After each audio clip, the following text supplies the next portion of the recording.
Ang dila ay mahirap pigilin. Sabi nga sa Santiago 3:8, ngunit walang makakapigil sa dila. Ito'y kasamaan na hindi mapigil at punong-puno ng lasong nakamamatay. Hindi kayang kontrol ng tao sa sarili lamang. Mabilis makapagsalita ng masakit. Chismis, kasinungalingan. Mahirap magpigil. Lalo na pag matindi na ang galit mo.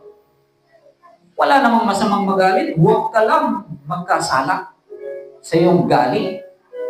Ang dila nakakapaglagablab at ang dila nakakapagpatay ng apoy din yan. Okay? Kaya, pagka-isipin po natin yung bawat lumalabas sa bibig natin. Ang Diyos, sabi ko nga kanina, ginawa ng Diyos ang mundong ito sa pamagitan ng salita. Ginawa ng Diyos tayo, ang tao, sa pamagitan ng salita. Makapangyarihan ang dila natin. Kaya salamat sa Panginoon, andito po ako ngayon sa inyong harapan to share this gospel to you.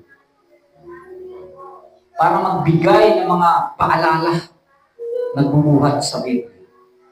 Ginagamit lamang po ako ni Lord para sa kanyang salita. Galing po lahat sa Bible yan. Ginagamit lamang po kami ng mga aral sa lahat ng bagay. Tandaan natin, in every words that comes out from our mouth, may kapangyarihan po yan. Dito lumalabas ang tunay na nilalaman ng puso. Kasi ang puso ang nagdidikta kung ano ang sasabihin mo, kung anong iisipin mo. Hindi yung isip ang magdidikta sa puso mo. No? Puso mo magdidikta sa isip mo ang magdidikta sa salita mo. Yan po yan. Lahi ng mga ulubong, sabi niya sa Matthew 12:34, paano kayong makakapagsabi ng mabubuting bagay? Gayong kayo'y masasama. Kung ano ang nag-uumapaw sa puso ay siyang sinasabi ng bibig.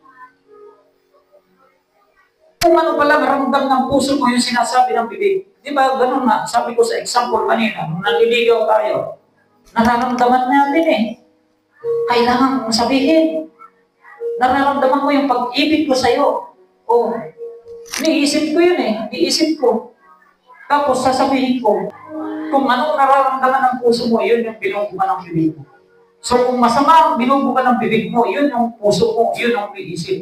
Yun ang binubukan. Kung mabuti ang puso mo, yun ang iisipin mo, yun ang ibabahagi mo sa tao. Amen? Naiwasan natin yung mga walang kabuluhang pag-uusap. Yung walang taros na pagsasaya.